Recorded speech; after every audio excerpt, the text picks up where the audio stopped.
All right, so yeah, what is this sheet? Well, so one of the other section, a student said that it would be really helpful if they could just work problems and then we can go over solutions together. And I think she's right. I think like, you know, um, not many of you can like, go to a concert and watch somebody play a musical instrument and then just go home and play it, right? I mean, in math's kind of the same way, especially with what we're doing right now. There's not too much theory, really. It's just steps. So, yep. Oh, yes. So, this is the exercise sheet on systems of equations. And so what I'll do is just ask you guys to work through, let's say, let's get started. So try to work the problem 1, 4, and 8. Let's try to do problems 1, 4, exercises 1, 4, and 8. All right? So I'm just going to give you a few minutes to work on it, and then we'll talk about the solution together, okay?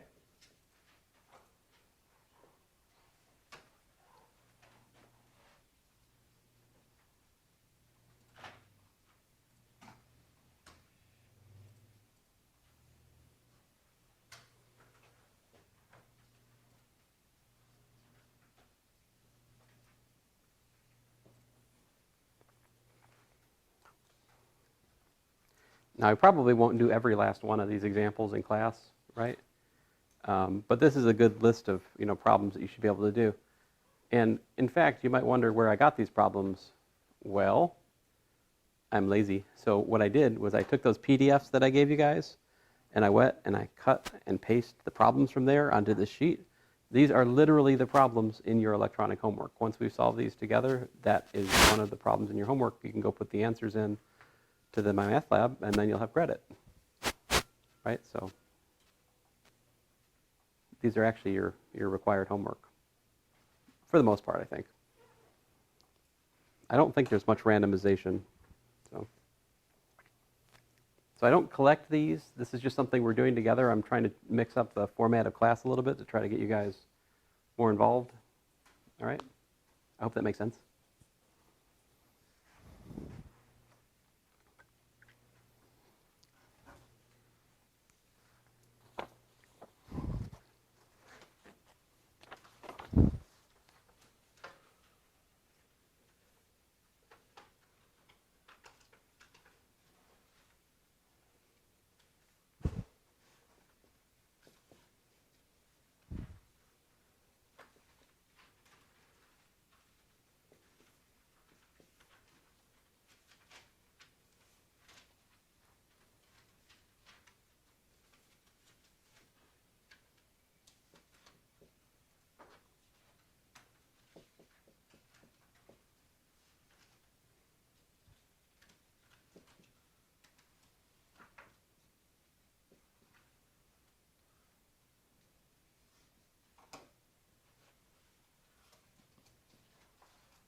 So on page 205 of the text, it says the following. If for a system of two equations and two variables, the graphs of the equations of the line are the same line, then the equations are dependent. Whereas if the graphs of the equations are different lines, then the equations are independent. All right? So that's the meaning of dependent and independent. If the two equations are actually the same line, then they're said to be dependent. Whereas if they're different lines, they're said to be independent. And I think, if you look at the formula, if you look at the sheet, right, I think we can look at the given graphs and you can see that all three of these examples are what? Are they independent or are they dependent? Yeah, they're independent. If we look at exercise 1, we got skew lines in part A and part B. And then part C, we've got parallel lines, right? But they're not the same line.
So guys,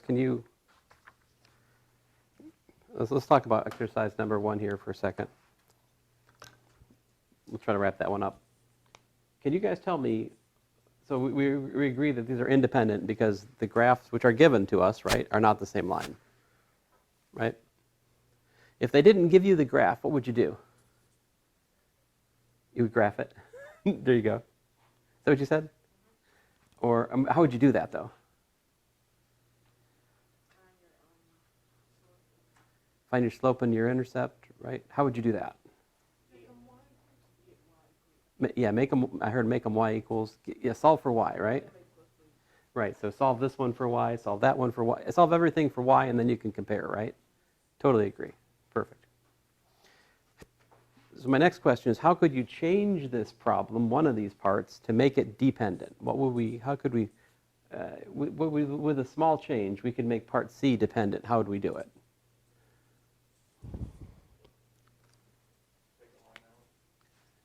Take the what? So like here's let me call it C tilde, a modification of C. What if we did y plus 2x equals to 0 and y plus 2x equals to 0? Just make them both. I mean, this is what? Y equals minus 2x, right? And this is y equals minus 2x. So if we changed it like that, so they, or you could make them both 3 or make them both minus 4, just to make it so that they match exactly, then they'd be dependent. That's all. Okay? So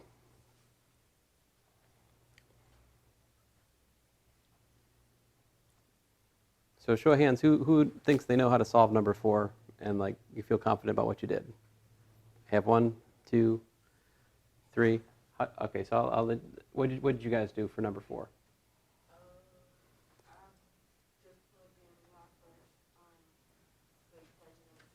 Aha, so yeah, this is equation 1, this is equation 2. So you say you basically took this, right, and put it right up in there, right? So this is called substitution, right? Your homework says solve by substitution or solve by elimination. When it talks about substitution, it's saying solve for one of the variables and plug it into the other equation, right? Let's do it. So we got what? We got 5x minus 3 times parentheses 5 minus 4x equals to what? 87, right? And then we have to do what? We have to distribute. So we've got ourselves 5x minus 15 plus 12x equals 87.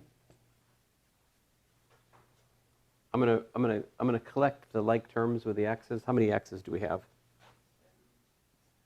Yeah, 17, right? Yeah, 17x minus 15 equals 87. And I was told by the other section, the reason they were not understanding my steps is because I wasn't adding vertically. So I'm told that if I do this like this, it will make it make more sense to you guys. Right? Yeah. That still weirds me out that makes a difference, but whatever. I'll accept it. 102, right? 102.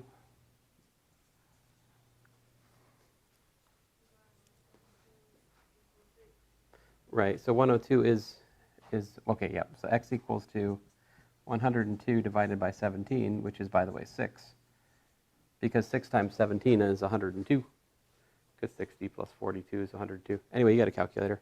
So x equals to 6. How about y? What's y equal to?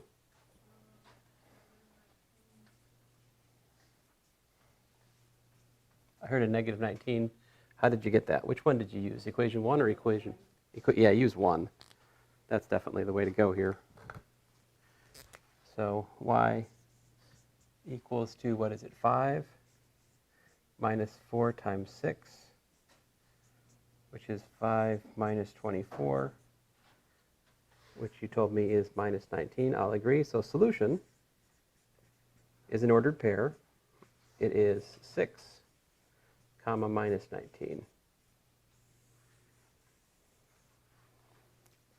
Now you might ask, well, Professor, if I just write x equals minus, if I write x equals 6 and I box it, and I write y equals minus 19, and I put a box around that so you can see them, and they're not hidden, in a mess of scribbling.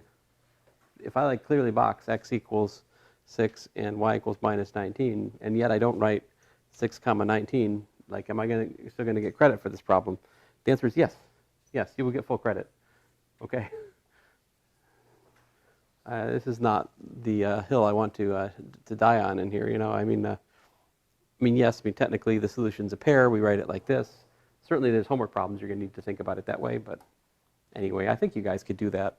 Wouldn't be a big deal anyway. But what that means is x equals 6 and y equals minus 19. They come together. That's why we write them in a pair, right? We're solving both of these equations at the same time. So, how about 8? Did anybody get exercise 8? Anybody? You guys are still working on that? I'm going to give you 2 minutes, okay? Give you 2 more minutes on exercise 8.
So once we're done with number 8, we'll be working on number 14. I've written that up there. So I think I've given you guys 2 minutes to think about it. What's a good strategy? So first of all, exercise 8. As a general rule, substitution is a good method if one of the variables is sitting there with just a plus or minus 1 multiplying it, right?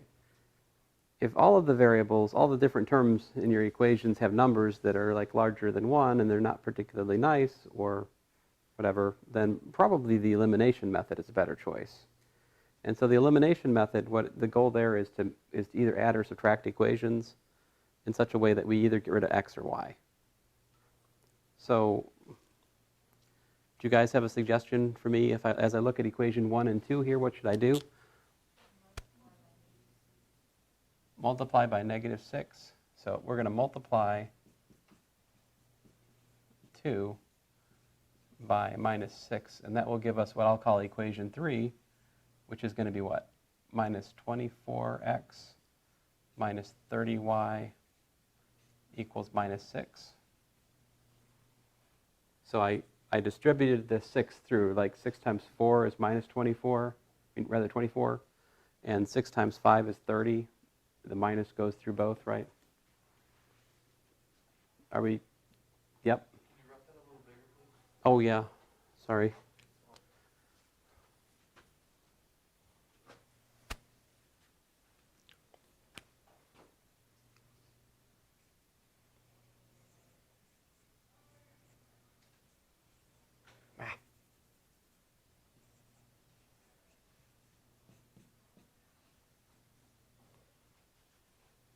Is that good? Okay. And the reason they did that is because, okay, so that I'm calling that equation 3, right? The reason to do that is then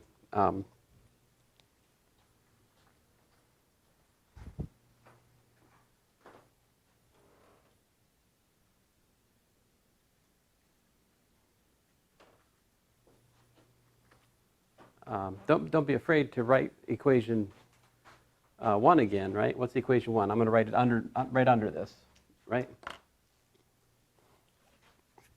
And the reason I'm going to do that is so then I'm good to go for the next step. 3x plus 30y equals to 7, right?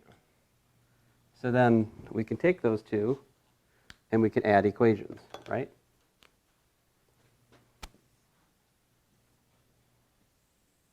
Add these equations, what do we get? We get minus 21x. The 30y and the minus 30y cancel, right? Equals to 7 minus 6 plus 7, which is 1, right? So x equals to minus 1 over 21.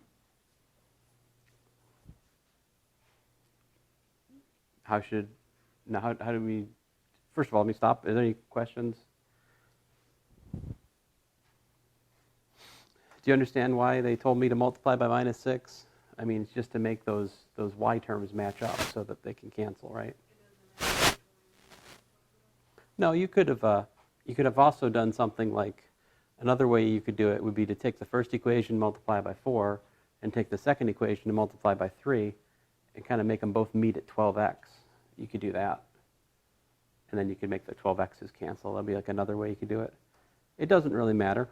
You got to pick something to eliminate and kind of like multiply by a number to make those terms match up. Like that's the idea. Why is it 6 that you chose? Oh, I didn't choose it. You guys chose it. Or why did I don't understand. Who told me multiply by -6?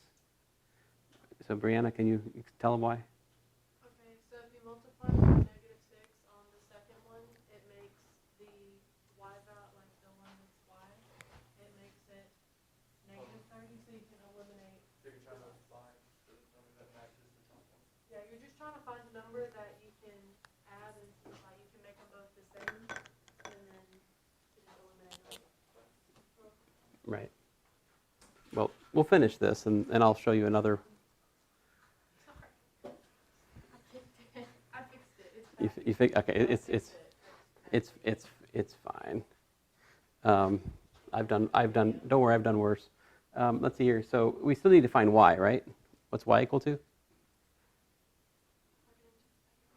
You plug it in the second one? Okay, so we've got 4 times minus 1 over 21 plus 5 times the y, which we don't know, equals to 1, right? And now we need to solve for y. So let me suggest we add 421sts to both sides.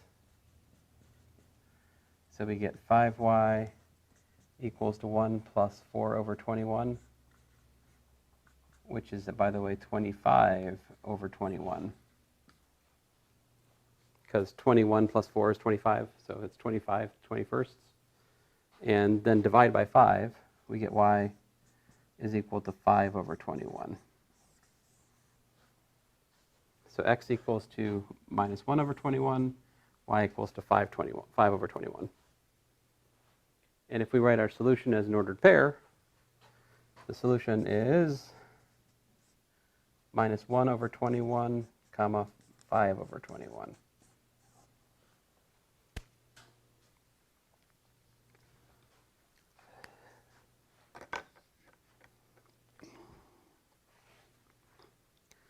Let me just entertain the idea of doing this problem a different way. Like another way we could do this is, 4 times 1 and 3 times 2. That would give us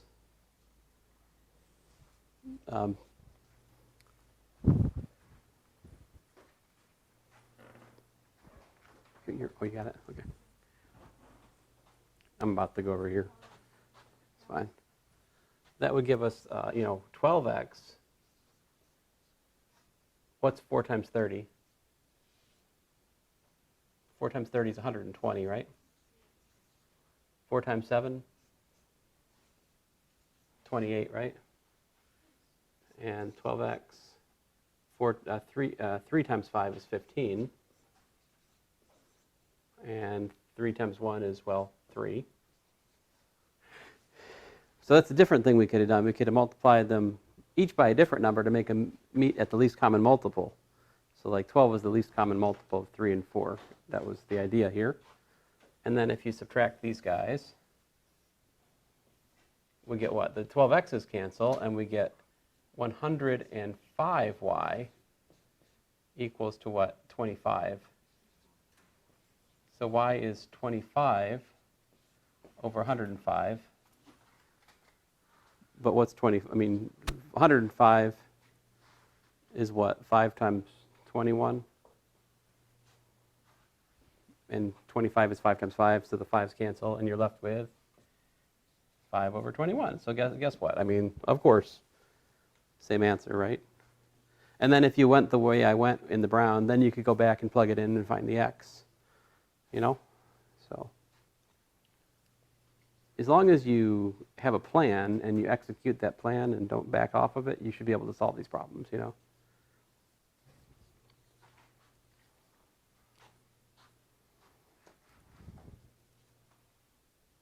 How should we do this word problem? Let's work this one together. So we have a student makes a $9.25 purchase at a bookstore using a $20 bill, right? And the store can only give change in quarters and 50-cent coins. So this is in the bizarro world where you can pay for something in cash and get change back. So this obviously was exercises produced before our current time period. So the question is, if the store gives you 30 coins as change, how many quarters and how many 50-cent pieces did you get? So how do we want to solve this, right? Like, any ideas?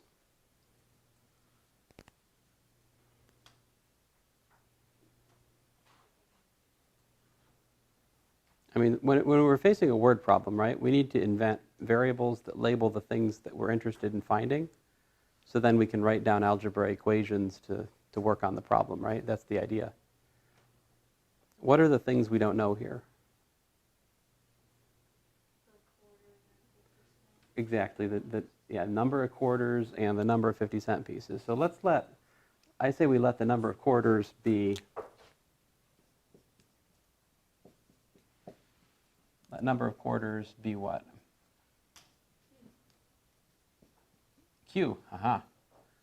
All right, I'll allow it. And let the number of 50-cent pieces be what? C. Oh, just C? Sure, why not? And what equation can you write for Q and C?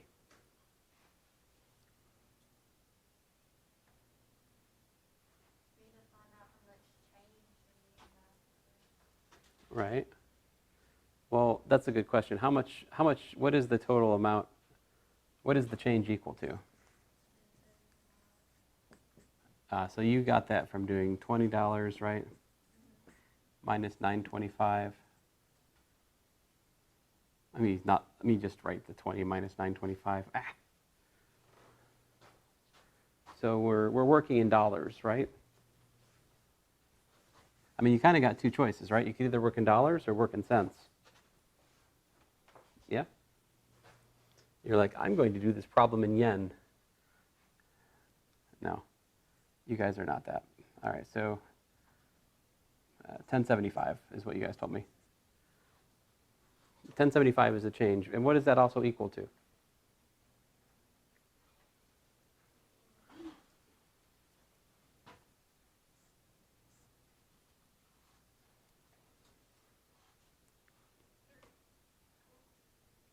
It is equal to 30 coins, but the 1075 is not equal to 30. I mean, I agree with the 30 coins. What equation does the 30 tell us?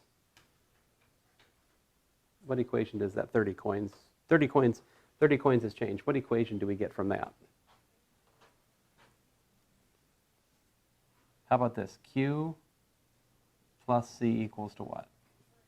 30, right? So that's the equation we get from the 30, right?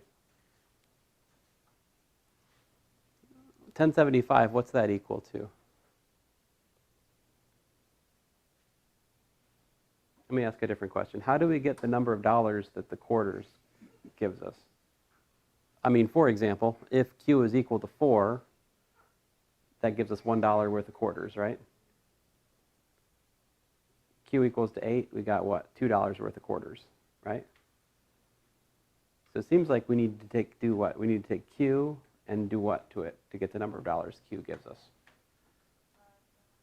Yeah, Q divided by 4.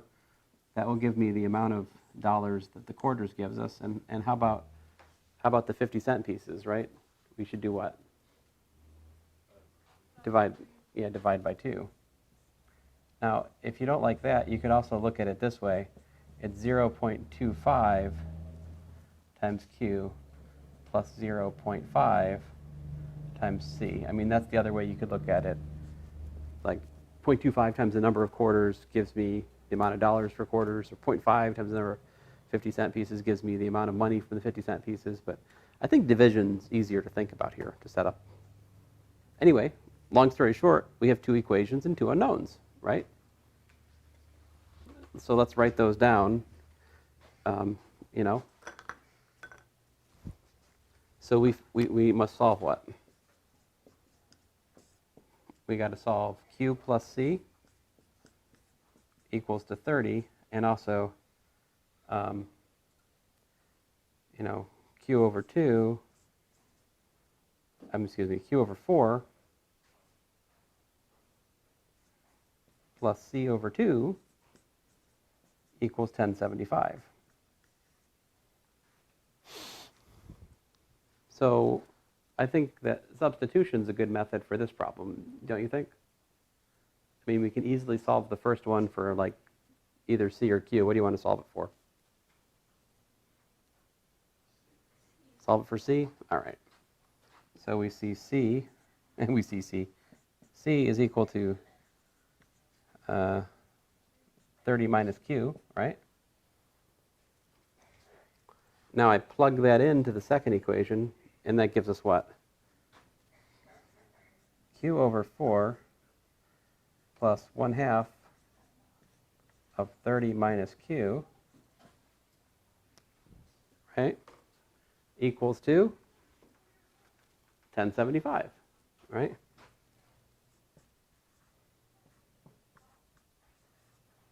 Which, for what it's worth, is equal to 43 over 4.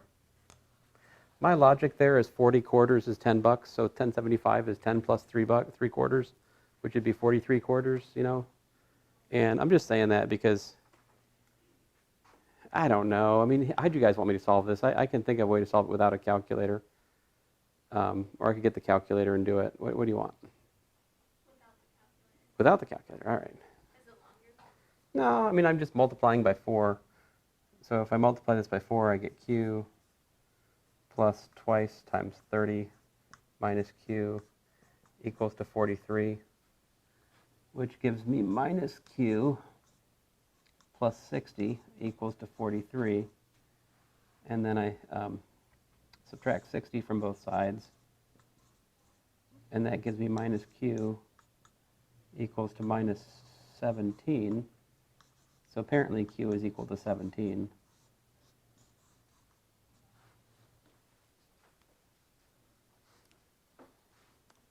This is something I do to solve equations that have fractions. I just pick the biggest denominator, multiply by it to get rid of the fraction.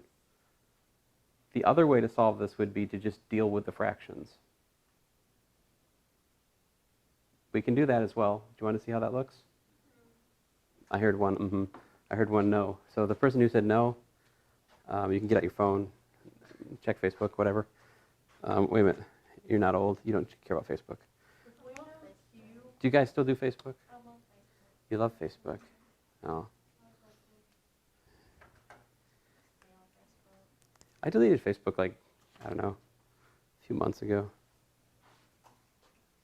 I mean, I just got on it for like a couple weeks just to argue with people for fun. Under a fake name, of course, you know. I actually use the same fake name as one of my students. That makes it more fun. I call myself the real whatever that fake name. Because I once had a student email me. I got this email from this name I'd never seen before. And then I'm like, what? And then the student's like, yeah, that's my fake email. I'm like, so you just like regularly use an email with not your name just for fun? Like you want to be on an FBI list or something? I mean, like, what are you doing? But it is a good idea. We should all use fake names all the time. It'd be more fun.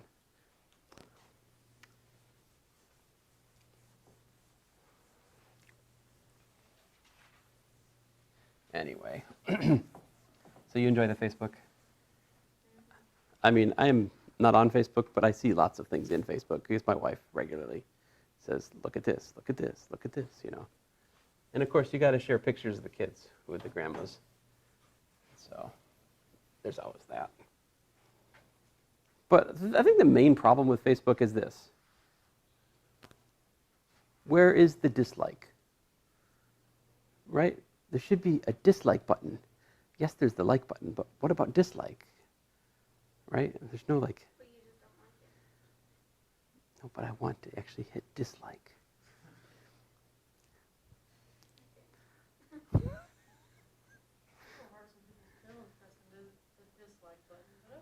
Yeah, you're fine with not making them your friend anymore, but a dislike button, that's a problem. Come on, I mean, you should never be able to unfriend a person, right? I mean, by the same logic. Because it's not nice to unfriend somebody, right? They won't know. They won't know? I'd rather unfriend them. See, this is why I can't be on Facebook. I don't have the DNA for it. Where was I? Oh, I promised I was going to solve this a different way for you. So we have Q over 4. So like, this is Q over 4 plus 1/2 of 30 minus Q equal to 10.75, right? So the sort of boring way to do this would be, okay, so I've got Q over 4 minus Q over 2 plus 30 over 2 equals 1075, right? Just distribute and group the q's together. But what's a quarter minus a half is what?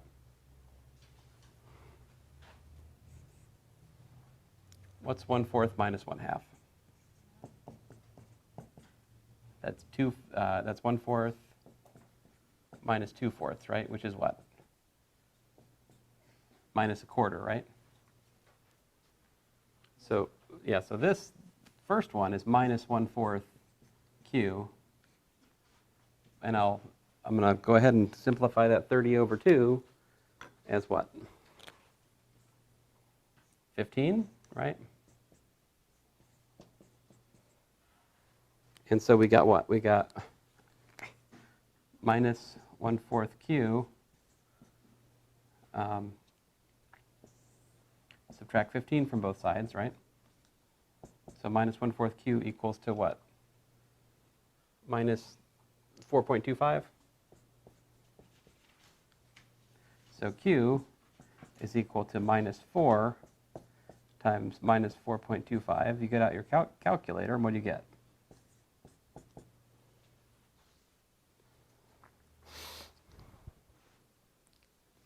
$17, right? So I don't know. I mean, listen, when you have a word problem that's got some kind of decimal floating around, the arithmetic can get kind of messy, right? So maybe you need to use a calculator. I don't know. And then, okay, so what's c equal to then? Whichever way we do this math.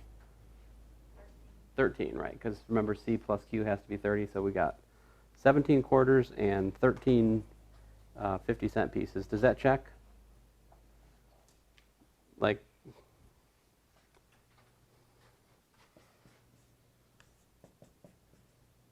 I mean, we can check our math real quick, right? 17 times 0.25 plus 13 times 0.5 equals to what? That should equal to the amount of money that we should get back, right? That should be equal to 10.75. Is it? Yes. Did you check? Yes. Or you just want me to go on? Yes? Okay. I'll trust you guys. You know it's right? Okay. Knowing it's right is not an effective method of checking on a test, though, right? I mean, like, yeah, I'm sure you must have some other class where they're talking to you about confirmation bias. Oh, that's too big of a word. Oh. It has more than like 3 syllables. I don't know what it is. That means that confirmation bias is the idea that you maintain your idea, whatever it is, by just seeking out people who say the same thing as you, and to confirm that your belief is what you already think it is, basically.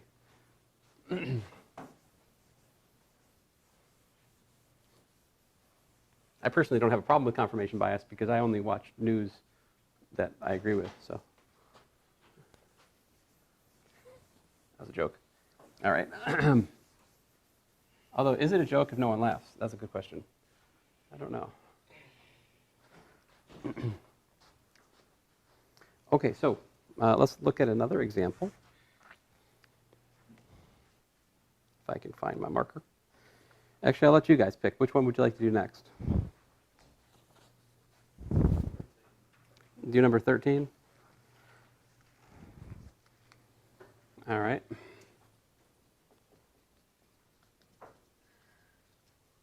That's a smart choice. We have $6,300 we're investing, right? And so let's say we have part at 11%, all right, and part at 6%. Man, I wouldn't mind this investment. I wish I could find something to reliably get 11% every year. That'd be nice. For a certain year, the total yield is $533. How much was invested at each rate?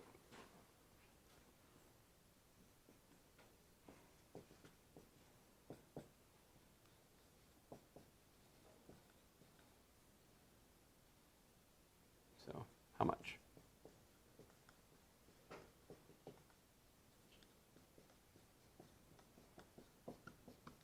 In other words, how much in each part of the investment?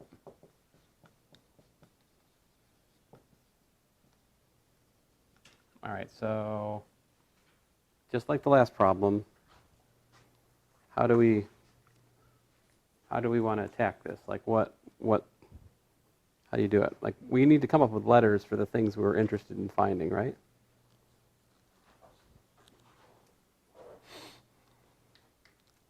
Let me suggest X and Y, all right? Because then the algebra will be easier. I say that this part should be X, and I say that this part should be Y. So Y equals X equals number of dollars invested. And again, Y equals number of dollars invested in the first part versus the second part, right? So once you decide that, can you guys give me an equation involving X and Y, which is true given the word problem? What's 6,300 equal to?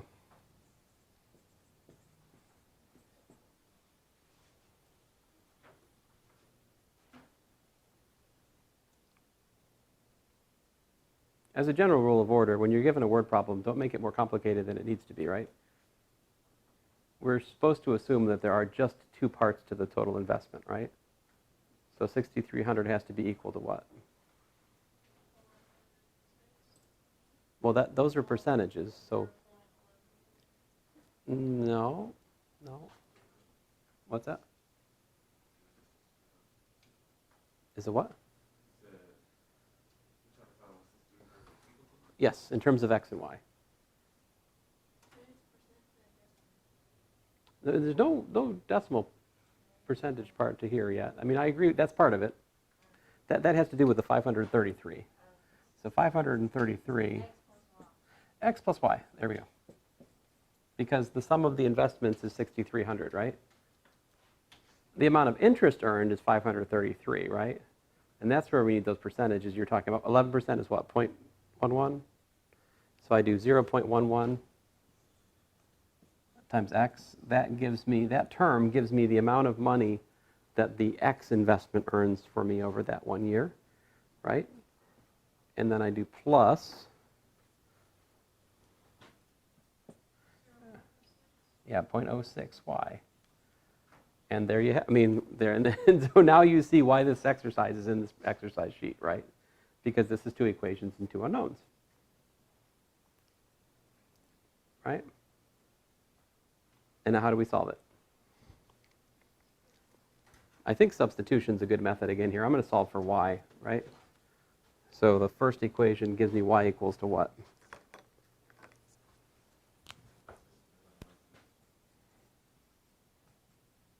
Six, 6,300 what? Minus x, right. And then we just take that and plug it in right here, right? And what equation does that give us? That gives us 533 equal to 0.11x plus 0.06 times 6,300 minus x.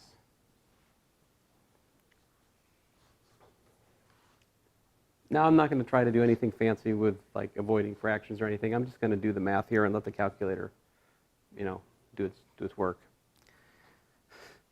All right, so we want to isolate isolate the variable and move all the constants to the other side, right? That's our strategy for solving these equations. Excuse me. So what I've got 533 equals 0.11x plus 0.06 times 6,300 minus 0.06 times x. So what we should do is we should subtract. What is this value equal to? Can somebody tell me what that is? What is 0.06 times 6,300? I hear a 338? 378? All right. So let's subtract 78 from both sides, right?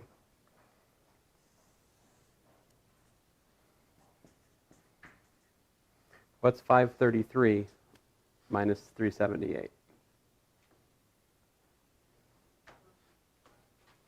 155 equals 0.11x minus 0.06x. What's that equal to?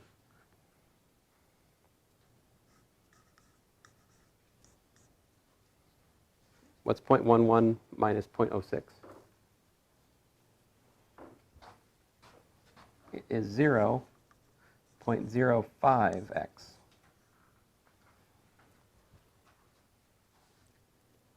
So x is equal to what? 155 divided by 0.05. So what's my x equal to?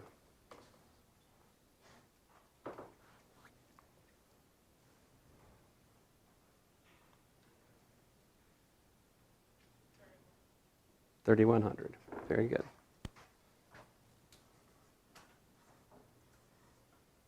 And what's my y equal to?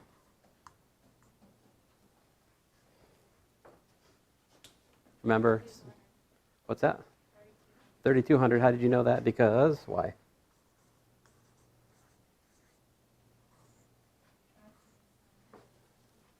Subtracted it from 6,300. Right. So in short, we had, I'll just write the answer again over here. We had 3,100 at 11%. And we had 3,200 at 6%. That's the answer.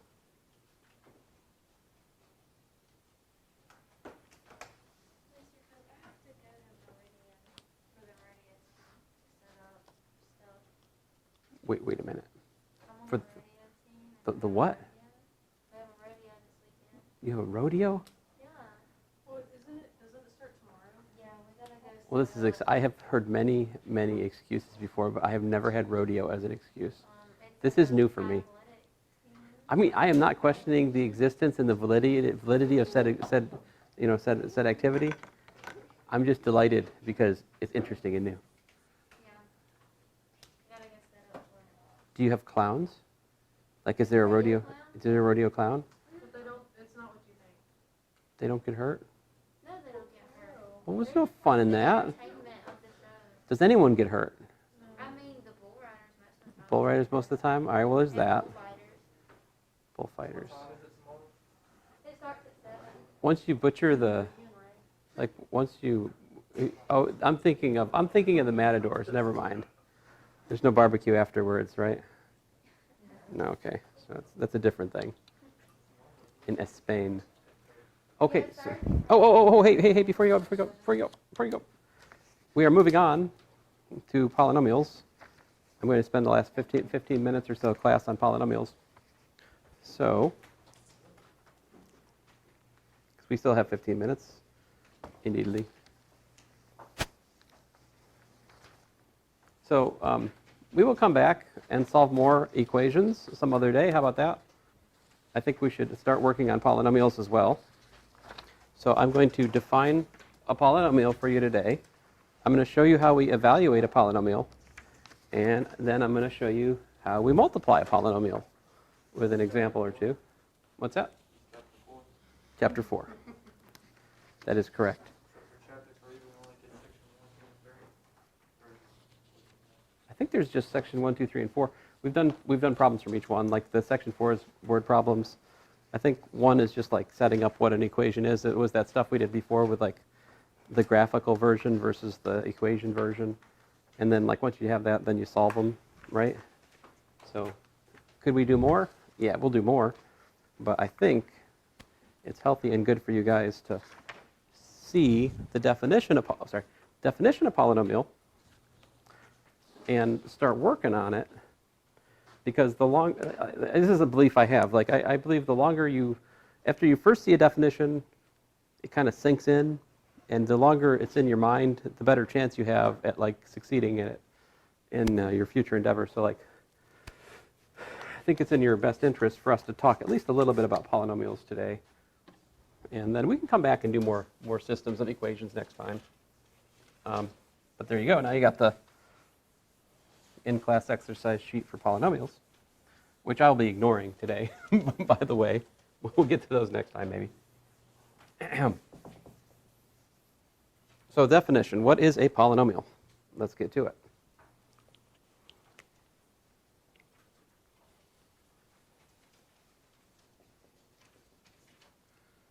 A polynomial p of x with degree n is an expression of the form p of x equals an x to the n plus an minus 1 x to the n minus 1 plus dot dot dot dot dot plus a2 x squared plus a1x plus a sub 0, where a sub n is not equal to 0, and all of these things, a0, a1, dot dot dot, an, are constants. The term a sub 0 is the so-called constant term also, we can say that.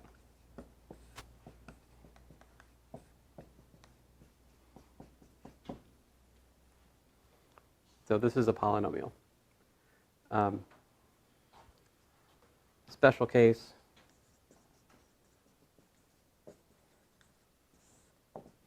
p of x equals x to the n is a monomial. It also defines what's called a power function. It defines the n power function. If we have a function whose formula is given by a polynomial, then it's said to be a polynomial function. Polynomial just is like, poly just means many, right? Like polygon is a many-sided gon, many sides, polygon. This is polynomial, many nomials, put together. Now, so for example,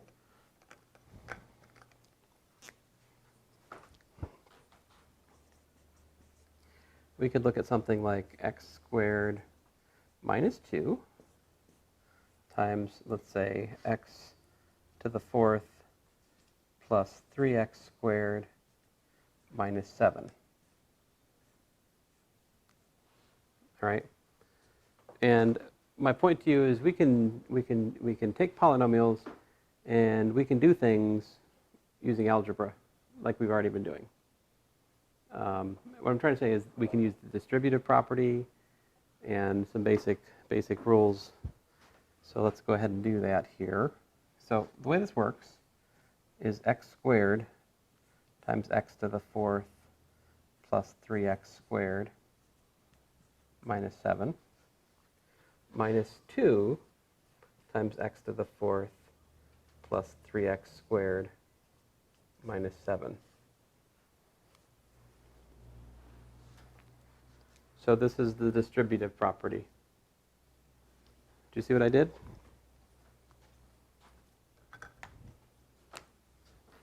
So I took this, put it here again, right?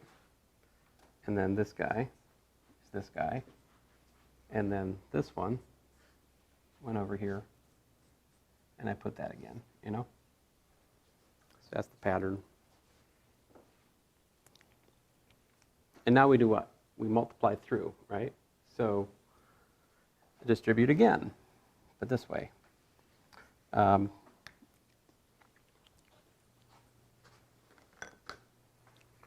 So what do we have here? We have x to the 6th plus 3x to the 4th minus 7x squared minus 2x to the 4th minus 6x squared plus 14. So, the homework in chapter 4, like some of it's like multiply these polynomials, simplify and put them into standard form. Say something like collect like powers, right? So the thing I wrote up here in the definition, that's called the standard form. And there's basically two ways to write the standard form. This is standard form of the polynomial. And I would put in parentheses standard form descending powers. There's another standard form you could write, which would be ascending powers. Sometimes people write the constant term first, and then the linear term, the quadratic term, and so forth, all the way up until the leading power term. But I'll try to use the descending power, like make the biggest thing come first in the formula, okay? So this is not in standard form yet. Why?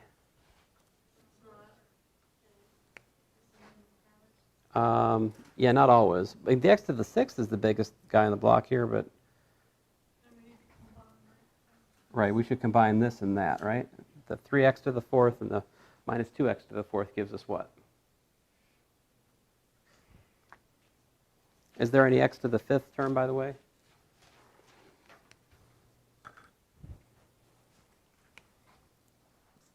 So we have x to the 6th plus x to the 4th.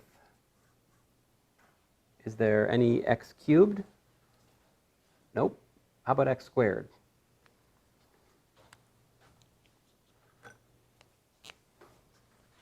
Right here, right? But also right there. How many do we have?